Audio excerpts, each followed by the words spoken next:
Hello, in this video I'm gonna show you how to set up the Firefox browser on your SONY Xperia Pro-I. So in order to do that, we'll need to open our Google Play Store and now press on the search button right here and find Firefox. Press search and install this app. When it's done, we can open it. And from here we can customize it even further. So we can change the theme from light to dark or just automatic, which I'm gonna keep. We can change the toolbar placement from top to bottom.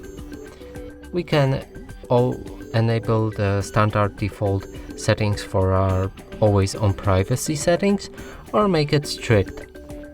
We can synchronize our Firefox between other devices if you want, like your PC, or you can read your privacy policy as well. Now to start browsing, just press start browsing. And from here we can already use the browser normally, like going to a Google.